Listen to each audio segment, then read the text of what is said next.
आर्य ने हिरण्यगर्भ समवर्तिताग्रे मंत्र का अर्थ बताकर अमावस्या और पूर्णिमा को यज्ञ करने का जीवन में स्वर्ग प्राप्ति होती है वह बताया। ब्रह्मा के स्थान पर आचार्य रमेश जी ने ऋग्वेद का अहमेव स्वयमिदम की व्याख्या करके बताया कि परमात्मा कहता है कि तुम लोग मेरी याचना करो अर्थात मेरी आज्ञा पालन करने में तत्पर रहो। मेरे आश्रय में जो बना रहता उनको मैं तेजस्वी एवं महान बना देता हूँ। आचार्य ईश्वरानंद जी ने सांसारिक वृत्तियों को रोककर ईश्वर वृत्तियों में रहना योग बताया। मूर्ति पूजा करना अधर्म है, मूर्ति पूजा करना ईश्वर का अपमान है। कृत कारित और अनुमोदित गलत काम करना या करवाना धर्म पाप है। सब मिलकर धर्म की रक्षा करना मुख्य काम बताया। अंतिम चरण में आचार्य दिनेश आर्य ने वेदों की रक्षा करना परम धर्म का मंत्रों की रक्षा हो इसलिए आर्यजन अवश्य कुछ मंत्र कंठस्थ करते रहे। मंत्र का विनियोग प्रातः उठने में, भोजन में, स्नान करते समय, यात्रा करने से पूर्व, शयन काल पूर्व, संध्या वंदन, औषधि प्रदान करने। ठीक है, हाँ आपका देखना बढ़िया बढ़िया आप तो पूर्व, संध्या वंदन, औषधि प्रदान हेतु पूर्व आदि क्रियाकलापों में वेदों की रक्षा होती है। मंत्रों का अर्थ अभिप्राय को जाने, उनका विवेचन करे, चिंतन भी करे, इससे वेदों की रक्षा होती है। मनन, चिंतन, निधिध्यासन और साक्षात्कार प्रक्रिया अपनाए और विद विचारने, विद लाभे, विद सत्तान, विद ज्ञाने जानकर पुस्तिका, प्रवचन, हवन, संस्कार, वेद कथा आदि से प्रचार करे। अंत में आचार्य दिनेश जी ने ऋग्वेद के 10-18-2 मृत्यु पदम योपयंतो मंत्र की संक्षिप्त में व्याख्या की। ये सब संक्षिप्त में दे दिया सब। अभी महिला जागृति सत्र हुआ, वो ये स्टेज है, फिर ये सब एसी है, आप देख लीजिए। ये हॉल है, लगभग 200-250 बैठ सकते हैं। लगभग 6-7 तो एसी है। इतनी बढ़िया सुविधा है। जब गर्मी में जब प्रारंभ हुआ था तब तो इतनी गर्मी थी, तो यहाँ दोपहर में 2 घंटा यहाँ सभी ने आराम किया था।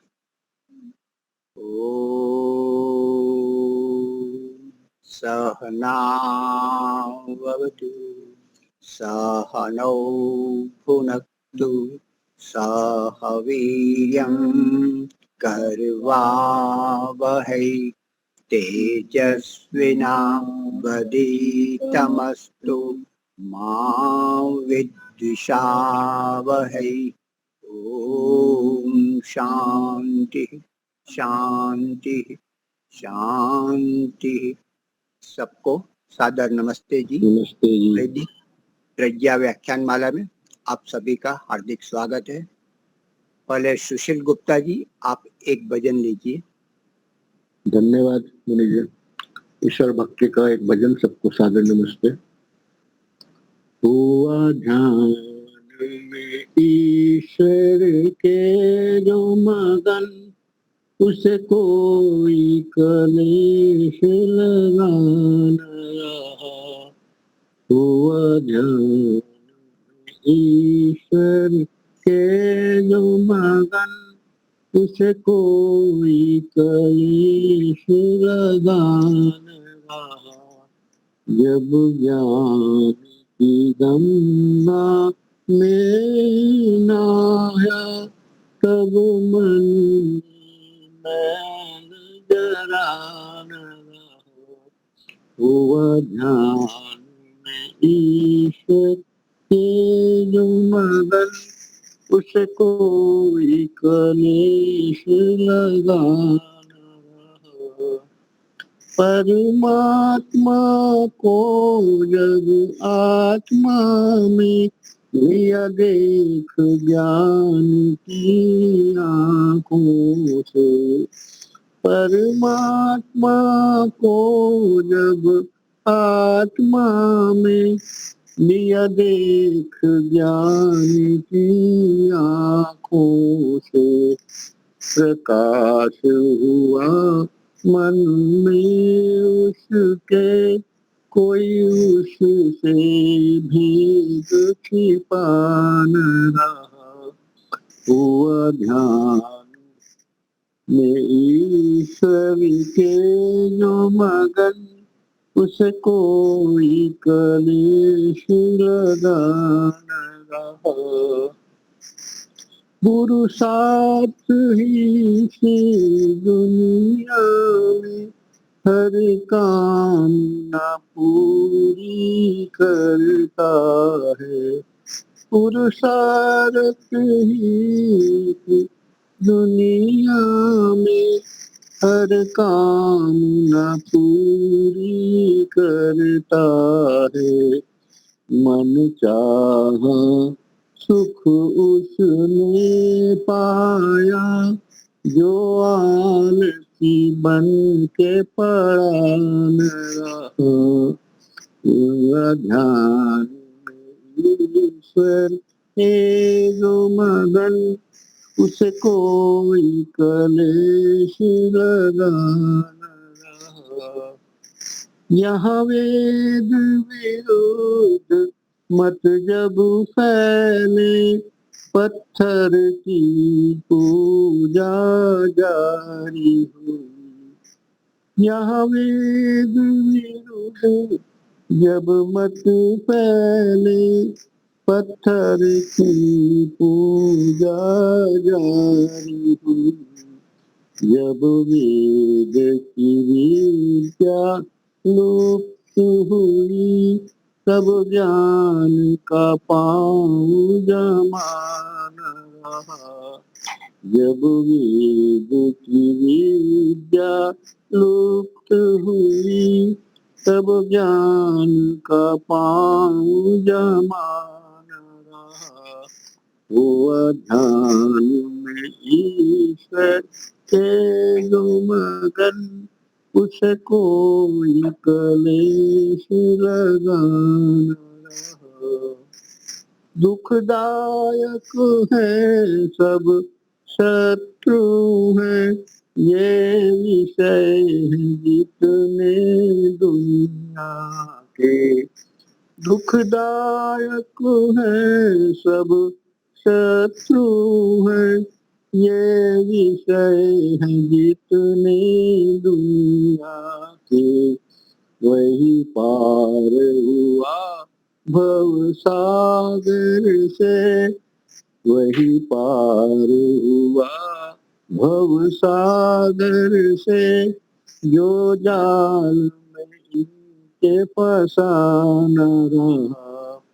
हुआ ध्यान में ईश्वर के जो मगन, उसे कोई कलेश लगा न रहा।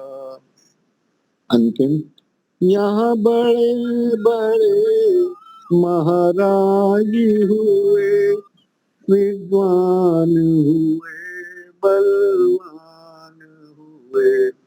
यहाँ बड़े बड़े महाराज हुए, विद्वान हुए, बलवान हुए। पर मौत के मंजे में केवल कोई योगी आके फंसा न रहा। पर मौत के पंजे में केवल कोई योगी आके फंसा न रहा। हुआ ध्यान में ईश्वर के जो मगन, उसे कोई कलेश लगा न रहा। जब ज्ञान की गंगा में नहाया, तब मन में मैल जरा न रहा। हुआ ध्यान में ईश्वर के जो मगन, उसे कोई कलेश लगा न रहा। हुआ ध्यान ईश्वर के जो मगन, उसे कोई कलेश लगा न रहा। कोई क्लेश लगाना इति ओम। सब बहुत सुंदर। एक छोटा सा भजन ले सकते हैं।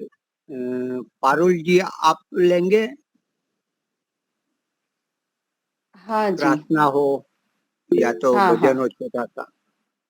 हाँ हाँ जरूर।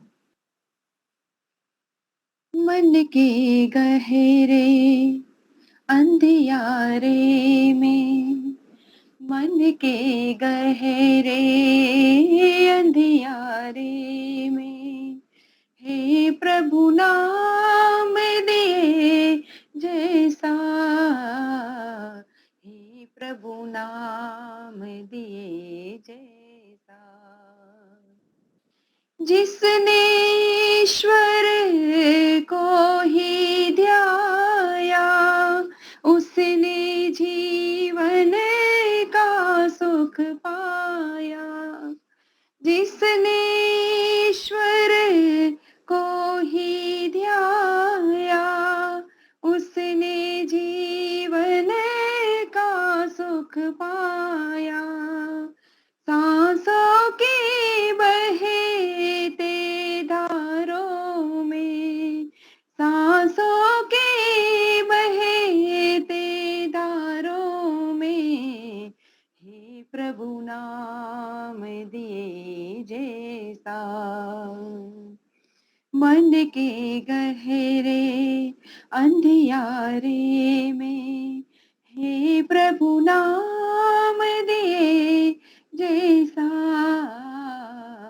हे प्रभु नाम दिए जैसा। क्या तेरा क्या मेरा अपना, सारा जग है झूठा सपना।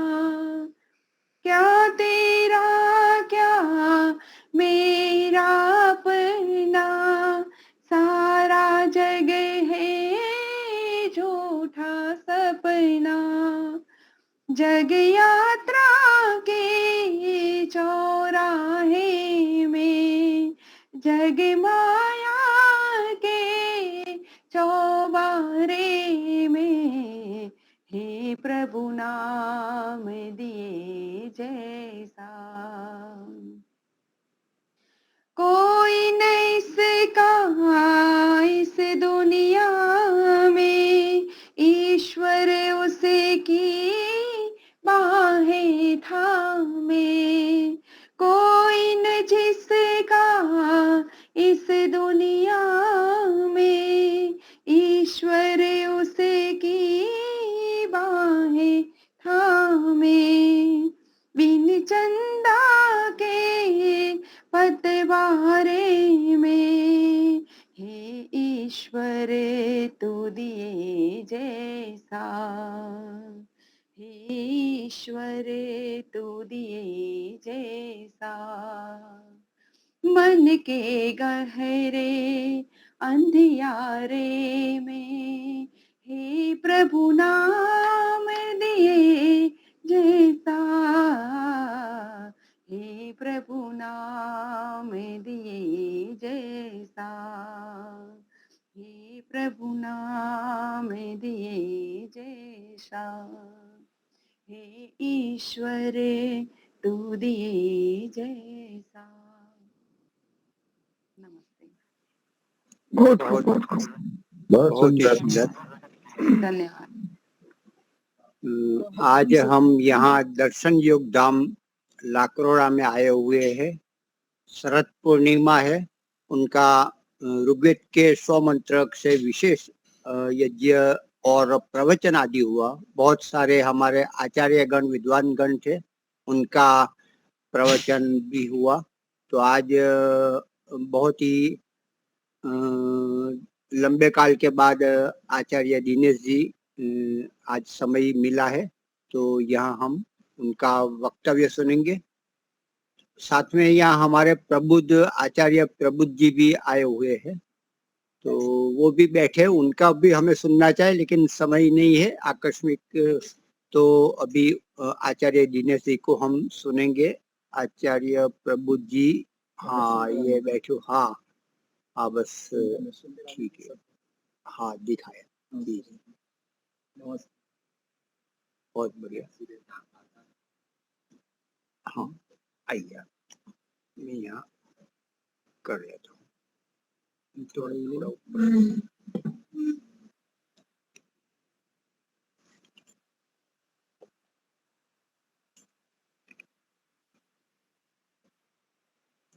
ठीक है,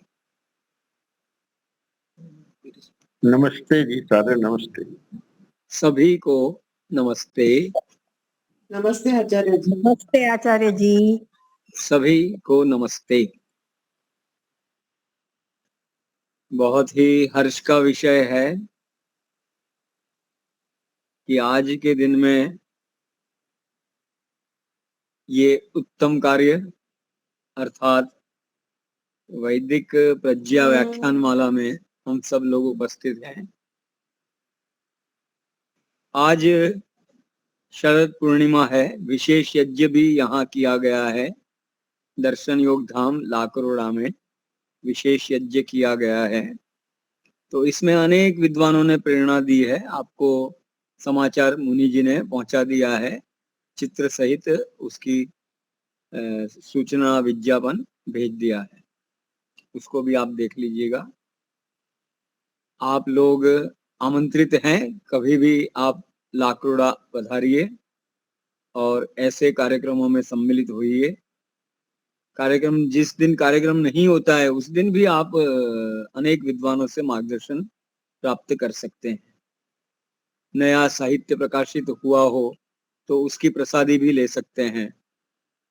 इसी महीने टंकारा से लगभग 55 ये अध्यापक अध्यापिकाएं यहाँ पर आने वाले हैं और यज्ञ में, सुबह के यज्ञ में भाग लेंगे, रात्रि में यात्रा करेंगे, थोड़ा विश्राम करके यज्ञ में भाग लेंगे। ये 25-26 का कुछ कार्यक्रम बन रहा है। यहाँ पर 21 से 25 अक्टूबर का एक स्वभाव परिवर्तन शिविर भी चलने वाला है, जिसमें पूज्य स्वामी विवेकानंद जी का मार्गदर्शन प्राप्त होगा। तो अनेक विद्वानों से भी उनके भी मधुर प्रवचनों का लाभ मिलेगा।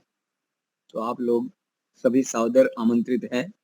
अगले महीने की बात करें तो नवंबर में 14 से 17 नवंबर वैदिक पाठशाला का एक 4 दिन का सत्र रखा है, जिसमें पूज्य स्वामी शांतानंद जी, आचार्य योगेश जी, आचार्य प्रियेश जी और मेरा भी रहेगा। तो जो लोग वैदिक पाठशाला में जुड़े हुए थे, जैसे इसमें हम ऑनलाइन क्लासेस करते हैं, वैसे वैदिक पाठशाला तनाव मुक्ति शिविर के नाम से और इस प्रकार से वेद प्रचार समिति के नाम से जो ऑनलाइन सत्र होते हैं, तो उन लोगों को यहाँ पर बुलाया गया है। उनमें से जो भी आना चाहे उनको बुलाया गया है। अब आज के विषय पर आते हैं। आज एक वेद मंत्र का चयन किया गया है। सर्वप्रथम गायत्री मंत्र से हम प्रार्थना कर लेते हैं। ओम भूर्भुवः स्वः तत्सवितुर्वरेण्यं भर्गो देवस्य धीमहि धियो यो नः प्रचोदयात्। ओम शांति शांति शांति। महानुभाव महर्षि स्वामी दयानंद सरस्वती जी ने वेदों को ईश्वरीय पुस्तक बताया और कहा है कि वेदों के तुल्य अन्य कोई पुस्तक नहीं है और उससे बढ़कर भी कोई नहीं है, क्योंकि वो ईश्वर प्रोक्त है। उसमें कोई संशय नहीं है, कोई भ्रांति नहीं है, कोई उल्टी सीधी बातें नहीं है, मानव कल्याण की ही बातें हैं। इसमें सारा ज्ञान दे दिया गया है, जितना भी आवश्यक है मनुष्य जीवन को सफल बनाने के लिए जितना भी ज्ञान आवश्यक है उतना दिया गया है। और धर्म, अर्थ, काम, मोक्ष की प्राप्ति के लिए जो शुद्ध ज्ञान, शुद्ध कर्म, शुद्ध उपासना और ऐसा ही विज्ञान चाहिए, तो वो सारा वेदों में दे दिया गया है। इसलिए महर्षि जी ने नियम बनाया सभी के लिए कि वेद सब सत्य विद्याओं का पुस्तक है। वेद का पढ़ना, पढ़ाना, सुनना और सुनाना सब आर्यों का परम धर्म है, ऊंचा धर्म बताया है, साधारण नहीं, ऊंचा धर्म बताया है। तो वेदों का स्वाध्याय करते रहना चाहिए, मन बुद्धि आदि अंतःकरणों को पवित्र करना चाहिए और जीवन को सफलता की ओर ले जाना चाहिए। तो सबसे पहला काम हम यही आरंभ करेंगे, जो ईश्वर का स्वरूप है उसको अच्छी तरह से जाने, आत्मा के स्वरूप को अच्छी तरह से जाने, प्रकृति की वास्तविकता को जाने, संसार की वास्तविकता को जाने। उसमें से जो वस्तु हमारा सर्वाधिक कल्याण कर सकती है उसका चयन करें, हम उसकी ओर रुचि रखें, तल्लीनता रखें, आकर्षण रखें उसके प्रति, उसको सर्वप्रिय बनाए। ईश्वर को सर्वप्रिय बनाना ये वेदों का मुख्य विषय है कि सब कुछ भले ही चला जाए, ईश्वर नहीं जाना चाहिए। ये कैसे सिद्ध होगा? ये ऐसे सिद्ध होगा कि सबसे पहले तो प्रारंभिक स्तर में आर्य समाज के नियम से आरंभ करें। आर्य समाज का जो नियम है पहला और दूसरा, जिसमें ईश्वर के स्वरूप का वर्णन है, और मुख्य रूप से दूसरे नियम में ईश्वर सच्चिदानंद स्वरूप, निराकार, सर्वशक्तिमान, न्यायकारी, दयालु, अजन्मा, अनंत, निर्विकार, अनादि, अनुपम, सर्वाधार, सर्वेश्वर, सर्वव्यापक, सर्वांतर्यामी, अजर, अमर, अभय, नित्य, पवित्र और सृष्टि करता है, उसी की उपासना करनी योग्य है। तो इसके माध्यम से हम एक एक जो शब्द है वहां पर, उन शब्दों का अच्छी तरह से विस्तार करेंगे। तो पहला काम ये हुआ। दूसरा काम आगे बढ़कर के हम करना चाहें तो योग दर्शन में ईश्वर का स्वरूप बताया गया है, कई सारे सूत्र हैं। क्लेश कर्म विपाक आशय ही अपरामृष्ट पुरुष विशेष ईश्वर। तो ये भी एक अच्छी परिभाषा कर दी गई है कि ईश्वर क्या है, कैसा है। पर वो हमारे सभी का, गुरुओं का भी गुरु है, उसमें जो है सर्वज्ञता का बीज है, और जो है काल उसको नष्ट नहीं कर सकता है। उसका वाचक, उसका स्वयं का नाम प्रणव है, और उसका जप अर्थ और भावना सहित करना चाहिए, ये उपाय भी बता दिया। तो इसको भी हम याद करें, इस प्रकरण को, जिसमें ईश्वर का प्रकरण है ये। और आगे हम बढ़ेंगे तो वेदों की ओर बढ़ेंगे तो यजुर्वेद के 40वें अध्याय में 8वां मंत्र है, सपर्यगात शुक्रम अकायम अवर्णम अस्नाविरम शुद्धम अपाप विद्धम कवि मनीषी परिभू स्वयं भूर याथा तथ्यतोर्थान वेददात शाश्वतीभ्य समाभ्य। इसको भी हम कंठस्थ करें। महानुभाव, आपको जो है आश्चर्य आनंद होगा कि शिविरों में जो लोग आते हैं उनको हम एक दिन में याद करा देते हैं। एक दिन में क्या आपको याद करना है, शाम को सुनाना है, भोजन से पहले एक आपस आपस में सुना दो। तो हम एक दिन में आर्य समाज का दूसरा नियम याद करा देते हैं, और ऐसे ही ये सारे प्रकरण भी याद करा देते हैं। और जो है वो लोग भी अपने जीवन में कुछ प्रकाश पाते हैं, इसको फिर आगे चल करके वो समझेंगे, मनन करेंगे, चिंतन करेंगे, और चिंतन करके फिर जीवन में उतारेंगे। हे ईश्वर, आप न्यायकारी हैं, हम भी किसी को भी किंचित मात्र अन्याय न करें, न्याय से ही बरतें। तो ये, इससे लाभ होता है, हमारा जीवन पवित्र बनता है, ईश्वर की ओर बढ़ता है, तत्व ज्ञान की, वैराग्य की ओर बढ़ता है। तो ऐसे ऐसे लाभ पाने के लिए जिन जिन मंत्रों में ईश्वर का वर्णन हो उसका मुख्य रूप से चयन करके और जो है स्वाध्याय करना चाहिए। तो ये करने से होता है नहीं तो फिर आपकी 50 वर्ष की भी अवस्था हो जाएगी, 60 वर्ष की भी हो जाएगी, 70 साल के, 75 साल, 80 साल के भी हो जाएंगे और याद नहीं करेंगे तो आर्य समाज का दूसरा नियम भी याद नहीं होगा, एक नियम भी याद नहीं होगा। और कोई उल्टा पुल्टा बोलेगा तो आपको पता भी नहीं चलेगा कि इसने सीधा बोला या उल्टा बोला। कभी कभी मैं परीक्षा के लिए बोल देता हूँ कि बताओ विद्या का नाश और अविद्या की वृद्धि करनी चाहिए, ये आर्य समाज का कौन सा नियम है? तो कई लोग कहते हैं कि ये 8वां नियम है या 7वां नियम है, 6ठा नियम है, ऐसा ऐसा कह देते हैं। तो ये सुनने की परीक्षा है कि आपने क्या सुना। हाँ, आप कितनी सावधानी से सुन रहे हैं।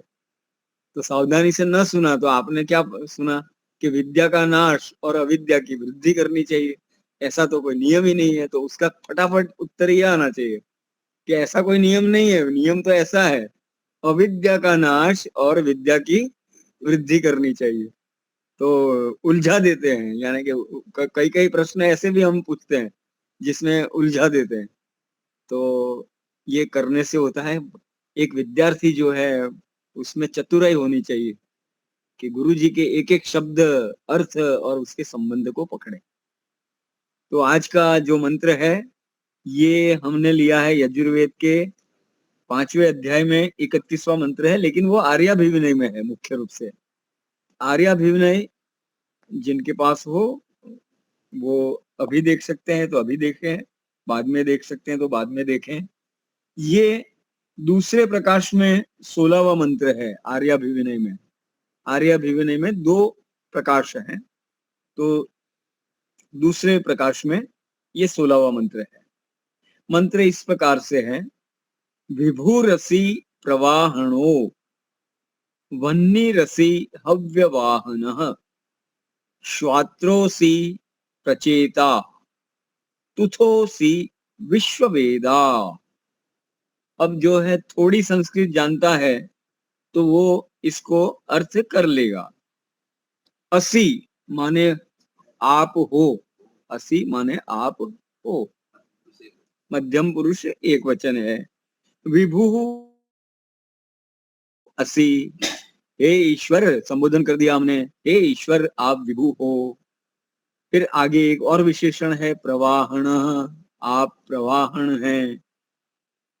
वह्नि रसी हव्यवाहन, वह्नि असी आप वह्नि हैं और हव्यवाहन भी हैं। श्वात्रोसी आप श्वात्र हैं। प्रचेताः आप प्रचेता हैं। तुथोसी आप तुथ हैं। विश्ववेदा आप विश्ववेद हैं।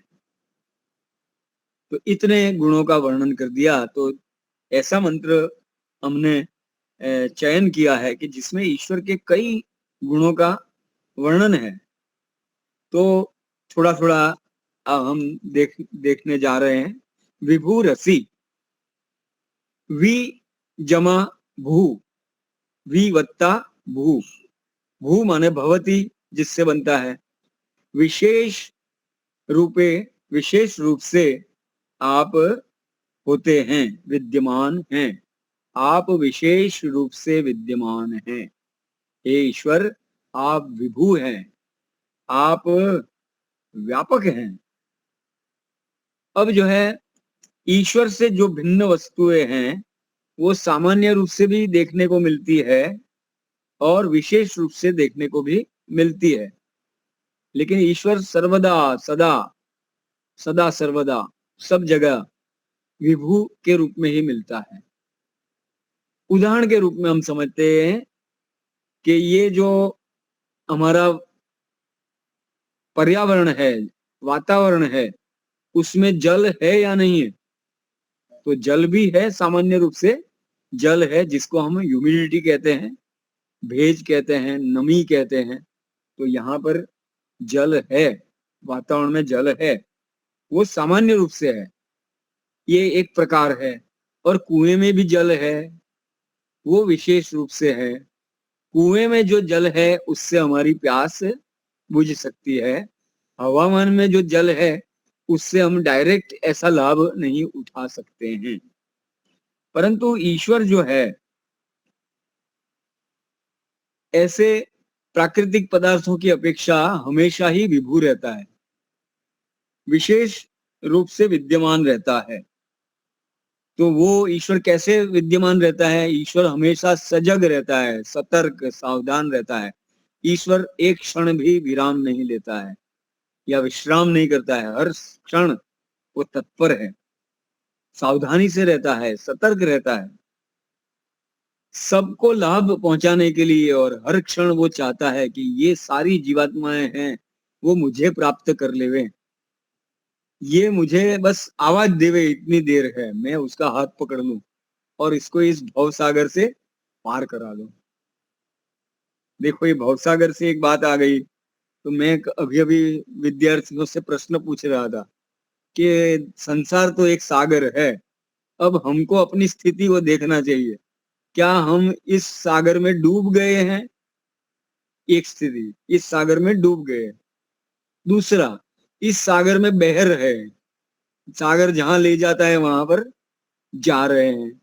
और तीसरा, हम अपनी क्षमता से जितना भी हो सके हाथ पांव मार रहे हैं और किनारे पर या कोई जहां पर आश्रय हो वहां पर पहुंचने के लिए प्रयासशील है। तो देखो, विचार करो कि हम कहाँ हैं। तो ईश्वर जो है सबको लाभ देने के लिए और हानि से बचाने के लिए तत्पर रहता है। और जैसे वातावरण का जल हमें पीने के लिए, प्यास बुझाने के लिए काम नहीं लगता है, हमको कुएं के पास जाना पड़ता है, ये तो उनकी मर्यादा है। लेकिन ईश्वर तो सर्वत्र व्याप्त है, ईश्वर को प्राप्त करने के लिए कहीं पर भी जाना नहीं पड़ता है, हम किसी भी स्थान पर ईश्वर के आनंद को प्राप्त कर सकते हैं। एक साधक को और ये योगी को जेल में भी ठूंस दो, भर दो, तो वो वहां आनंद लेगा या नहीं लेगा? अवश्य लेगा, वहां पर भी वो आनंदित जीवन जिएगा। वहां हमारे महात्मा आनंद स्वामी जी निजाम की जेल में गए थे, हैदराबाद में सत्याग्रह किया था और निजाम ने उनको जेल में भर दिया। बहुत अत्याचार करते थे, हंटर लगते थे और रोटी में जो है कच्ची रोटी और उसमें रेत मिली हुई आती थी, दाल पानी जैसी मिलती थी और हवन करने को नहीं मिलता था, उसके लिए सत्याग्रह करना पड़ता था और सूत्रोच्चार करना पड़ता था। तो उस समय भी वो लोग आनंद में रहे और उसकी भी कविताएं बनाई और उसका भी मनोरंजन किया कि ये रोटियां कैसी है, ये रोटियां कैसी है, उसके ऊपर कविता बना करके भी उन्होंने, वहां पर सत्संग लगते थे, उसमें ये कविताएं प्रस्तुत करके लोगों ने बड़ा आनंद उठाया।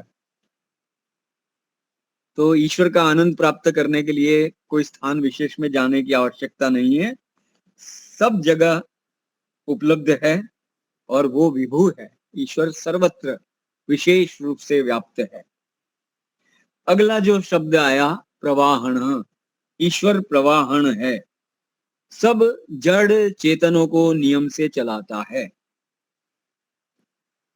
एक प्रवाह चल रहा है, एक चक्र चल रहा है, एक नहीं अनेक चक्र चल रहे हैं, अनेक प्रकार के चक्र चल रहे हैं, अनेक प्रकार के प्रवाह चल रहे हैं।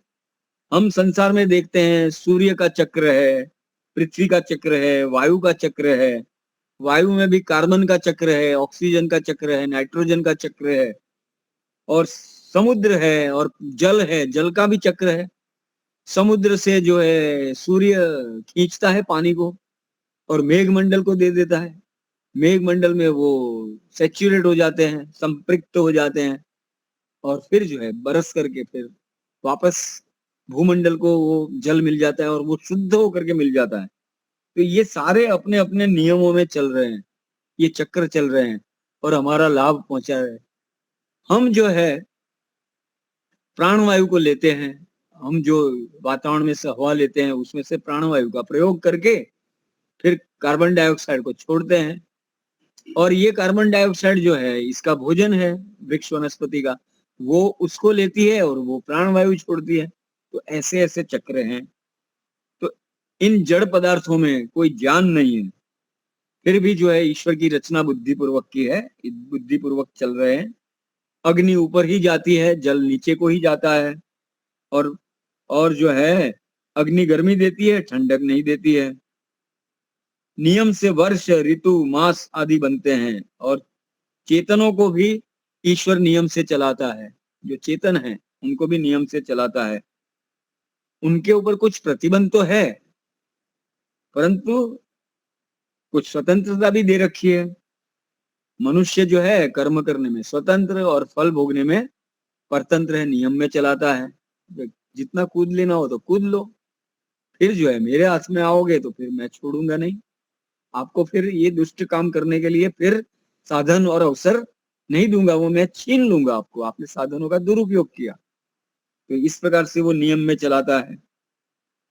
और मनुष्य से इतर जो प्राणी है उनमें तो स्वतंत्रता नाम मात्र की है। कुत्ता है वो भी समझदार है, उसको भी इतना ज्ञान है कि मुझे कहाँ तक आना है कहाँ नहीं आना है, तो उसको भी ज्ञान दे रखा है। हाँ, ईश्वर ने जो है अलग अलग प्राणियों को अलग अलग क्षमता दे रखी है। जैसे कि चींटियों और कुत्तों के पास सूंघने की विशेष शक्ति है। कुत्ते जो है ड्रग्स, करोड़ों रुपया का ड्रग्स जो है वो पकड़वाते हैं, बम पकड़वाते हैं और उनको पुरस्कार भी मिलता है उसके कारण। चींटियों के पास भी शक्ति है, सुगंध लेकर के पहुंच जाती है। गिद्धों के पास दूर से देखने की दृष्टि है, विशेष क्षमता है। मकोड़े हैं वो बिल खोदते रहते हैं, रात में भी 1:30 बजे भी आपको चींटियां जो है पंक्ति में जाती मिलेगी, रात में 1:30 बजे 2:30 बजे भी और जो है कितनी तेजी से काम करती है, कितनी फटाफट फुर्ती से काम करती रहती है। और जो है वो हमारे मनुष्यों की तरह नहीं, दूसरे मकोड़े को नहीं देखता है, एक मकोड़ा दूसरे मकोड़े को नहीं देखता है कि ये काम कर रहा है नहीं कर रहा है। जैसे हमारी आदत होती है ना कि पड़ोसी को देखते रहते हैं कि ये काम करता है या नहीं करता है, तो वो आलसी है तो हम भी बैठ जाते हैं, थोड़ा हम भी आराम कर लेते हैं। और फिर भोजन के टाइम पे फटाफट आ जाते हैं, तो भोजन करते समय भी वो थाली में देखता है पड़ोसी तो इतना खा रहा है, मैं तो इतना ही थोड़ा खा रहा हूँ, तो मैं भी ले लूं। वहां पर तो जो है लाभ लेने में एक नंबर और काम करने में वो पीछे हो जाता है। तो ईश्वर ने ये मकोड़े और ये जो बनाए हैं, जिसको कहते हैं खोदने वाले जो ये होते हैं ना केंचुए, और ये सब रात दिन काम करते रहते हैं। जो मधुमक्खी होती है घूमती रहती है, कितने पेड़ पौधे पर घूम करके रस ले आती है और हमारे लिए मधु बना देती है। और जो है वो परागण का भी काम करती है, नहीं तो इसके बिना ये जो पतंग है, मधुमक्खी है, उनके बिना हम सजीव सृष्टि की कल्पना नहीं कर सकते। ये सारा जो फलन हो रहा है, पेड़ पौधे सब्जी और ये सब हो रहा है, इनके कारण, परागण के कारण हो रहा है। तो ये सब जो है ईश्वर की अद्भुत रचना है, उन्होंने सबको काम पे लगा रखा है, तो नियमों में चला रहा है। मुख्य बात यह है कि नियमों में चला रखा है। कहीं पर भी हम जाते हैं, रेलवे स्टेशन पर, बस स्टेशन पर, तो हम देखते हैं कुछ बसें आती है, कुछ जाती है, समय होने पर रुकती है, जितना निर्धारित समय उतनी रुकती है, फिर छूटती है। तो उसको देख करके हमें पता चलता है कि ये सिस्टमेटिक है, ये सारा तंत्र। तो एक इस सिस्टम को बनाने वाला भी कोई जरूर है वहां पर। तो वहां पर वो जो सिस्टम बनाने वाला कोई चेतन व्यक्ति है। तो ऐसे ही संसार में नियम देख करके हमें पता चलता है कि चेतन कर्ता ईश्वर जो है इसको नियमों में चला रहा है। आगे है वन्नी रसी, आप वन्नी हो। वन्नी किसको कहते हैं? अग्नि को कहते हैं, स्वप्रकाशक को कहते हैं। ईश्वर अपने आप को प्रकट करता है, प्रसिद्ध करता है और वेद के मंत्रों के माध्यम से अपना स्वरूप, अपने गुणों व कर्मों को बताता है। ईश्वर स्वप्रकाशक है। तो स्वप्रकाशक का एक अर्थ सामान्य ले लेवे कि ईश्वर में अपना स्वयं का प्रकाश है, वो पर प्रकाशक नहीं है। तो प्रकाश हम इसको नहीं लेते हैं, ज्ञान के प्रकाश को लेते हैं। ईश्वर जब सृष्टि बनाता है तो किसी की सलाह नहीं लेता है कि मैं अब की बार सृष्टि बनाना चाहता हूँ, थोड़ा सजेशन दीजिए कि मैं कैसे बनाऊं, और उसके मॉडल बदलते भी नहीं है। तो वो स्वप्रकाशक है, उसके पास नित्य ज्ञान है और उससे वो बनाता है। ज्ञान नहीं लेता है, सलाह नहीं लेता है, सहयोग भी नहीं लेता है, अपने बलबूते पर, अपने सामर्थ्य से, अपने ज्ञान से वो करता है, स्व प्रकाशक है। और दूसरा अर्थ यहाँ पर जो लिया गया कि वो अपने आप को प्रकट करता है, वेदों में अपने आप को बताता है। तो क्या वो आत्म प्रशंसा का चाहक है कि भाई मैं अपनी बड़ाई करता रहूं, मैं ऐसा हूं, मैं राजा हूं, मैं ये हूं, वो हूं, इस जगत का बनाने वाला मैं हूं? तो हाँ, क्यों नहीं, अपना परिचय देना पड़ता है। जहां पर कोई अपरिचित स्थान में कोई हमें जानता ही नहीं हो, तो हमारा परिचय कौन देगा? हम स्वयं देंगे कि मैं यहाँ से आ रहा हूँ, मैं इस विद्या का विद्वान हूँ, आप मेरा लाभ उठाओ, प्रश्नोत्तर करिए, अपना ज्ञान बढ़ाइए। डॉक्टर लोग भी तो यही करते हैं, इंजीनियर, डॉक्टर, ये वकील, सब लोग अपनी डिग्रियां लिखते हैं, MBBS, फला फला यूनिवर्सिटी, MD, FRCS, फिर जो है अपनी जहां जहां ट्रेनिंग हुई, डिप्लोमा लिए, उनके भी सारा भर देता है, वो बोर्ड भर देता है कि मेरी इतनी योग्यता है। तो वो कोई अपनी बढ़ाई करने के लिए करता है या जो रोगी है उसके लाभ के लिए करता है कि मेरे में ये योग्यता है, आप आकर के मेरा लाभ उठाइए? तो ये अपना परिचय भी देना होता है, वो धर्म है। तो अपने गुण, कर्म और अपना स्वरूप बताता है। ईश्वर वन्नी है।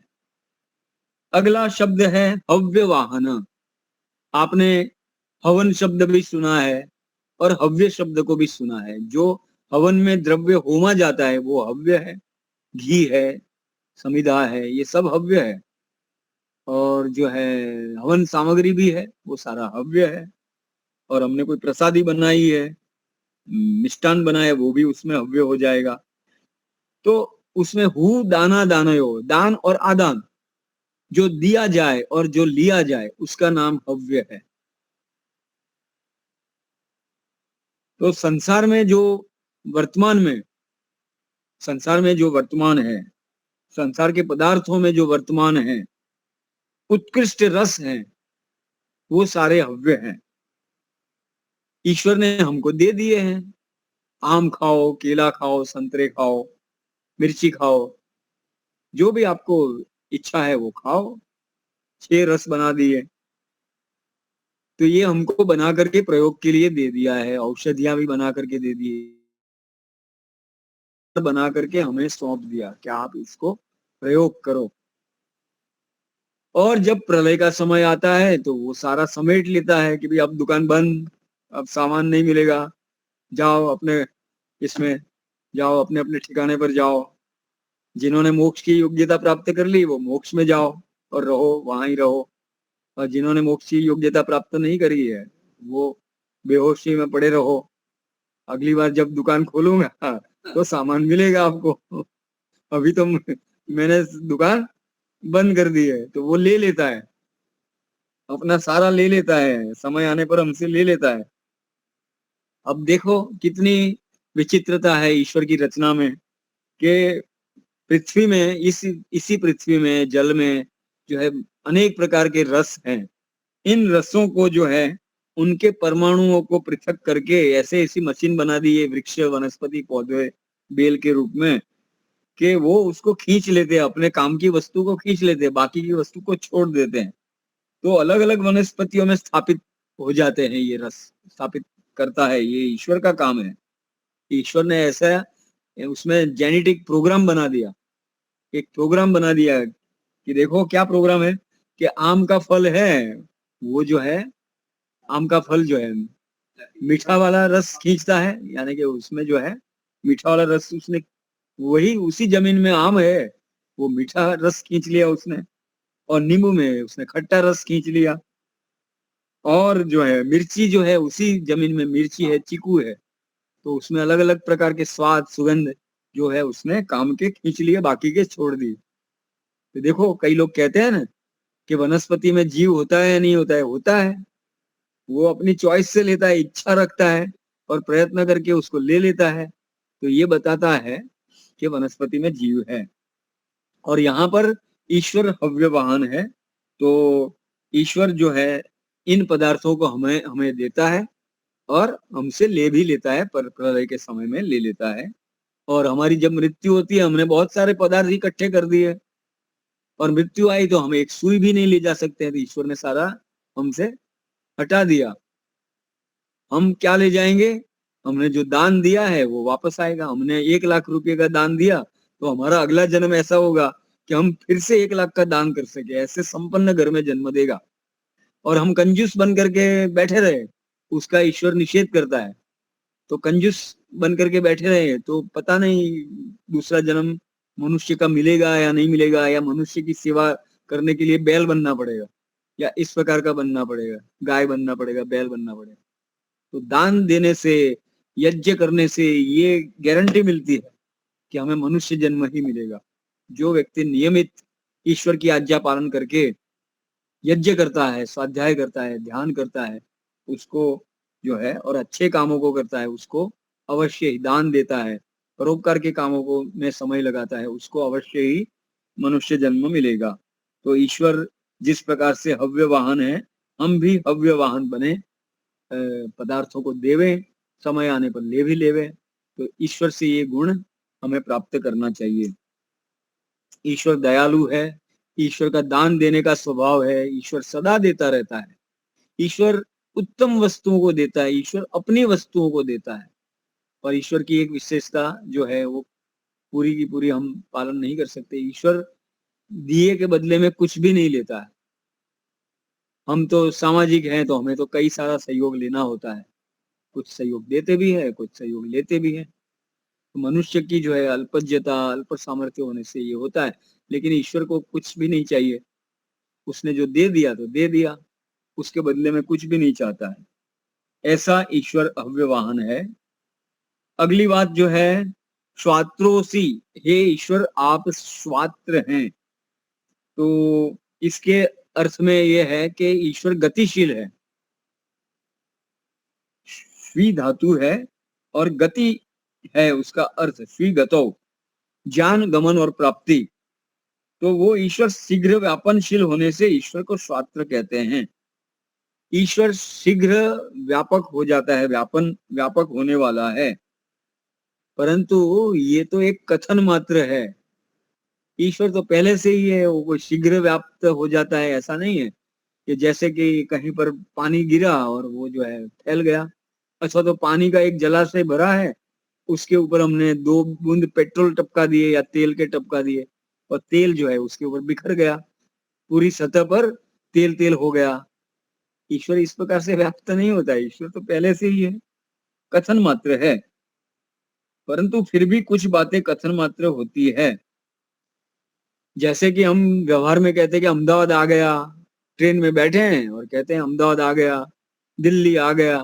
तो कोई दिल्ली थोड़ा ही चल करके आता है, हम दिल्ली पहुंच गए ट्रेन के माध्यम से। तो ये भी जो है एक प्रयोग है। ईश्वर शीघ्र व्यापनशील है। अब एक शंका आएगी कि जो है हम तो अपने सामान्य व्यवहार में ऐसा कह देते हैं, तो यहाँ पर ईश्वर स्वयं कह रहा है। कहाँ ईश्वर ऐसी बात क्यों कहता है? कि कुछ लोगों की बुद्धि ऐसी होती है, कुछ लोगों की तेज बुद्धि होती है, वो सीधा समझ जाते हैं, किसी को घुमा करके कहना पड़ता है। सभी का ज्ञान अलग अलग होता है। एक व्यक्ति घोटाला करने के लिए एकांत स्थान ढूंढता है। आपने कथा सुनी है ना कि एक गुरुजी के पास 2 छात्र आए, गुरुजी ने दोनों को एक बच्चा दिया 4 साल का, कहा कि भाई देखो इस बच्चे को अपने साथ ले जाओ, हम आपको प्रवेश देंगे पढ़ने के लिए, परंतु इस बच्चे को ले जाओ जहां पर कोई देखता ना हो, वहां पर इसको ले जाओ, 2 चांटे मारो, 10 उठक बैठक कराओ और फिर मेरे पास आइए तो मैं आपको प्रवेश दूंगा। तो एक छात्र जो है, दोनों छात्र आ गए, गुरुजी ने पूछा हाजी काम हो गया? एक ने कहा कि हाँ गुरुजी बिल्कुल काम हो गया, मैं दूर वो पहाड़ है ना उसके पीछे चला गया, वहां कोई नहीं था, मैंने इसको 2 जड़ करके चांटे मारे हैं और 10 उठक बैठक करा करके भी आया हूं, देखो इसका गाल कैसा सूजा हुआ है। ठीक है। गुरुजी ने दूसरे छात्र से पूछा कि भाई काम हो गया? बोले गुरुजी मैं तो गया, कहीं पर भी गया, लेकिन ये छात्र मुझे देख रहा था और मैं उसको देख रहा था, और मेरे पिताजी ने सिखाया है कि ईश्वर सबको सब जगह देख रहा है, कोई जगह ऐसी खाली नहीं है जहां ईश्वर न हो। तो मैं तो उसको मार नहीं सका हूं, और उठक बैठक करा नहीं सका, मेरे से ये काम नहीं हुआ है। तो गुरुजी ने कहा कि ठीक है, आप एक धार्मिक है, आप रहो और पढ़ो, और जो चांटा मार के आया था उसको विदा कर दिया कि आपका काम नहीं है, आप जाइए। तो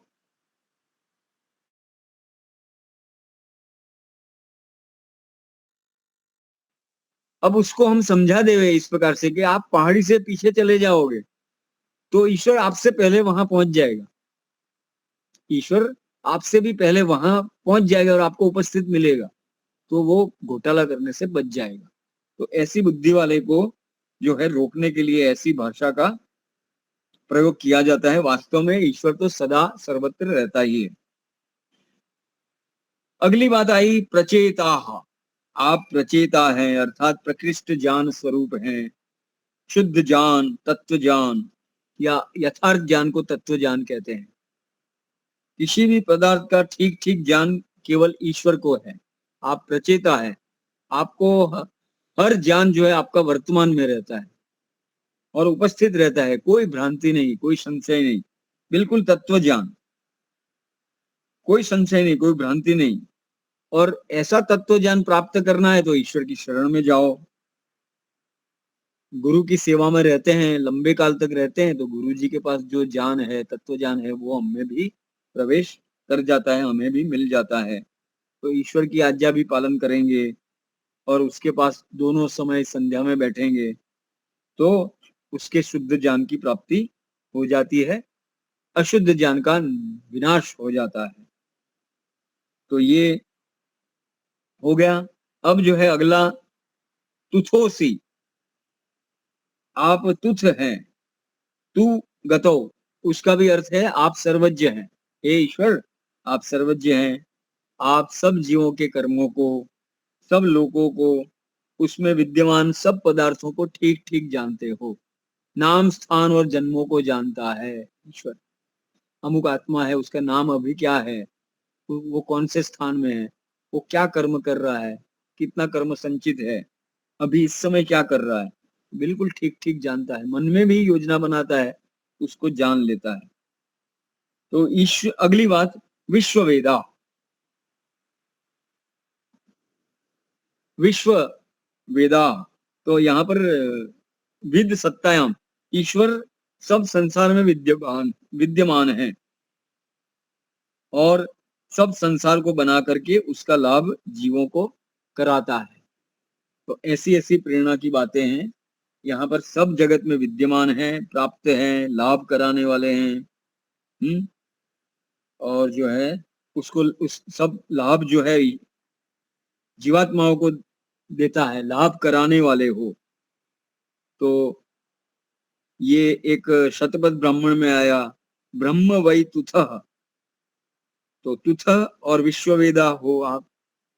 तो ब्रह्म जो है यह तुदती दुखम प्रापयति पापान, जो पाप कर्म करने वाले हैं उनको दुख प्राप्त कराता है, और जो धर्म के काम करता है उसको सुख प्राप्त कराता है। ऐसे ईश्वर का नाम तुथ है और विश्ववेदा है। अब सार में चलते हैं, अब इसका सार निकाल लेते हैं। ईश्वर का एक नाम सोम भी है, सोम अर्थात सार निकालने वाला। ईश्वर के ये गुण हमें क्यों बताया गया, ईश्वर ने अपना परिचय इस प्रकार से अच्छा सा लंबा परिचय दे दिया। वो इसलिए बताया कि हम ईश्वर के स्वरूप को ठीक ठीक समझें और उससे लाभ उठाएं। ज्ञान प्राप्ति का प्रयोजन क्या है, उससे लाभ उठाना।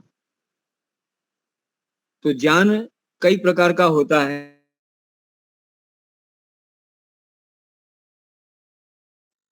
काम ज्ञान होता है और एक शाब्दिक ज्ञान होता है और एक होता है तत्व ज्ञान। भ्रमात्मक ज्ञान में क्या है कि वहां पर तो वस्तु का स्वरूप कुछ और है और हमने कुछ समझ लिया कुछ और है, उसका नाम भ्रमात्मक ज्ञान है। तो भ्रमात्मक ज्ञान जो है वो भटकाता है, और जहां पर संशय माने एक विषय में एक से अधिक, 2, 3 या अधिक ज्ञानों का प्राप्ति होनी, वो संशय है। वहां पर व्यक्ति अटक जाता है कि मैं कहाँ जाऊं, क्या करूं, ईश्वर साकार है या निराकार है। तो एक व्यक्ति ने ऐसा उत्तर दिया कि ईश्वर साकार है या निराकार है, कई सत्संगों में वो जाता था। तो उसे पूछा गया कि ईश्वर साकार है या निराकार है। तो उसने कहा कि जब मैं आर्य समाज के सत्संग में जाता हूँ तो मुझे लगता है ईश्वर निराकार है, और मैं सनातनी पौराणिकों के सत्संग में जाता हूँ तो मुझे लगता है ईश्वर साकार है, अवतार भी ले लेता है। तो ये संशयात्मक, पता नहीं ईश्वर साकार है या निराकार, वो निर्णय नहीं कर पाता है, तो वो अटक जाता है। और एक शाब्दिक ज्ञान है, वहां पर भी व्यक्ति फंस जाता है। शाब्दिक रूप में तो ज्ञान प्राप्त कर लिया। एक व्यक्ति ने आयुर्वेद में पढ़ा कि गाय का घी खाने से बुद्धि सात्विक होती है, स्मृति शक्ति बढ़ती है, ऐसे ऐसे लाभ होते हैं। और लेकिन वो खाता है भैंस का घी या डेयरी का घी खाता है, तो इसका मतलब ये है उसने गाय के घी का, देशी गाय के घी का गुण जो है, उसके महत्व को, लाभों को अच्छी प्रकार से नहीं समझा, उसका तत्व ज्ञान नहीं है, उसे केवल शाब्दिक ज्ञान हुआ। कई कई डॉक्टर ऐसे मिल जाएंगे, हम और आप तो जो है स्मोकिंग या व्यसन शराब आदि के जो है 5 हानि बता पाएंगे, 10 हानि बता पाएंगे, वो 50 हानि बता देंगे। लेकिन वो जो है अपने मित्रों से मिलता है तो बीड़ी सिगरेट और ये सब पीता है, और जो है शराब का सेवन भी करता है, पार्टी ड्रिंक सब चलता है। तो इसका ज्ञान कैसा हुआ? वो शाब्दिक ज्ञान हुआ, वो वास्तविक ज्ञान नहीं है। तो फिर भी शाब्दिक ज्ञान भी जरूरी है। पहले तो शाब्दिक ज्ञान ही होगा, किसी पदार्थ के शाब्दिक ज्ञान को प्राप्त कर लेते हैं और फिर बार बार उसको मनन करना है, उसके ऊपर प्रश्न शंकाएं उठा करके उसको पक्का करना है और फिर उसको व्यवहार में लाना है। जैसा हम मानते हैं वैसा ही व्यवहार करते हैं, तो इसका अर्थ है हमारा ज्ञान तात्विक है, तत्व ज्ञान है और शाब्दिक ज्ञान नहीं है। तो इससे फिर हम पूरा पूरा लाभ उठा पाते हैं। तो ईश्वर का लाभ उठाएं। ईश्वर कैसा है, इसकी कई सारी विशेषताएं यहाँ पर बता दी गई, गुण बता दिए गए, उसके कर्मों को, स्वभावों को बता दिया गया। इससे हमें लाभ उठाना चाहिए। जिन जिन मंत्रों में ईश्वर के गुण कर्म स्वभाव अच्छी प्रकार से बताए हैं, उन मंत्रों का स्वाध्याय करना है, उसके ऊपर मनन करना है, चिंतन करना है, कुछ निर्णय लेना है और निर्णय लेकर के व्यवहार में उतारना है। इस प्रकार से हम अपने जीवन को आगे बढ़ा सकते हैं। प्रगति, उन्नति और विकास यही है। मनुष्य जीवन की सफलता भी इसी में है। मनु महाराज ने कहा है कि मनुष्य जीवन जो है वो एक वृक्ष के समान है। मनुष्य का देह एक वृक्ष है, उसके ऊपर 4 फल आने चाहिए। इस मनुष्य देह से 4 फल का निष्पन्नता होनी चाहिए। क्या क्या? भाई धर्म, अर्थ, काम और मोक्ष। तो उस तक जाना है। तो ये 4 फल मिलने पर जीवन सफल माना जाएगा। 4 फल नहीं मिले तो जीवन अफल है या निष्फल है, ऐसा समझना चाहिए। आशा रखता हूं आप भी इसी प्रकार के, कि अभी श्रवण का काल तो ये हो गया, अब आप मनन और निधि ध्यान, निर्णय और उसके ऊपर व्यवहार में साक्षात्कार करके लाभ उठाएंगे। ओम शम। धन्यवाद। आचार्य जी ने सीखा, बहुत बहुत धन्यवाद, हमें समय दिया। तो इलाहाबाद के हमारे जो शंकर जी है उन्हें मैं निमंत्रित करता हूँ, शांति पाठ करवाए और जय घोष भी करवाए।